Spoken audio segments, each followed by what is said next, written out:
Hello dears, എല്ലാവർക്കും ചെമ്പനീർ പൂവ് പുത്തൻ പ്രൊമോ വിശേഷങ്ങളിലേക്ക് സ്വാഗതം. അപ്പൊ ഇന്നത്തെ ഒരു പ്രൊമോയില് നമ്മുടെ രേവതി വേറെ ലെവല് കൂട്ടുകാരൻ. നമ്മൾ ഇത്ര നാളും പ്രതീക്ഷിച്ച നമ്മൾ ഇത്ര നാൾ എങ്ങനെയായിരിക്കും നമ്മുടെ രേവതിയെ നാശിച്ച ഒരു രേവതി തിരികെ വരുവാണ് മക്കളെ. ഒരു രക്ഷയില്ല. നമ്മുടെ ചന്ദ്രമതിക്ക് ഇനി കൊട്ടോട് കൊട്ടാണ് കേട്ടോ.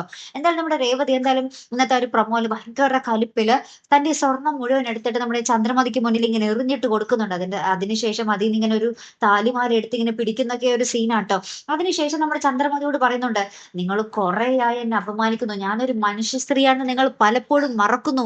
ഇനി ഞാൻ ഇങ്ങനെ കേട്ടിരിക്കത്തൊന്നുമില്ല. എന്നെയോ എന്റെ വീട്ടുകാരന്റെ അച്ഛനെയോ വല്ലതും പറഞ്ഞാൽ, ആരെങ്കിലും എന്തെങ്കിലും പറഞ്ഞാലോ, ഞാനൊരു മനുഷ്യ സ്ത്രീ ആയിരിക്കില്ല, പകരം ഒരു മൃഗമായി മാറും എന്നൊക്കെ പറഞ്ഞ് നമ്മുടെ രേവതി അമ്മാതിരി കലിപ്പ് കൂട്ടുകാർ, അമ്മാതിരി മാറ്റം.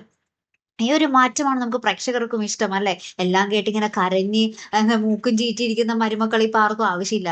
അമ്മായിമ്മ രണ്ട് പറഞ്ഞാല് തിരിച്ചൊരു 10 പറയണം നമ്മുടെ മരുമക്കൾ അല്ലെ. പണ്ടത്തെ ആ ഒരു പോരും ഇതൊക്കെ അങ്ങാട് കെട്ടടങ്ങി പോട്ടെ അല്ലെ കൂട്ടുകാരെ. അപ്പൊ എന്തായാലും നമുക്ക് കാത്തിരുന്ന് തന്നെ കാണാം. അപ്പൊ ഇതുപോലെ പ്രൊമോ റിവ്യൂസിനും എപ്പിസോഡ് റിവ്യൂസിനും ഒക്കെ നിങ്ങൾ മറക്കാതെ ചാനൽ സബ്സ്ക്രൈബ് ചെയ്യുക. അടുത്തൊരു വീഡിയോ വരുന്നത് വരയ്ക്കും ഗുഡ് ബൈ.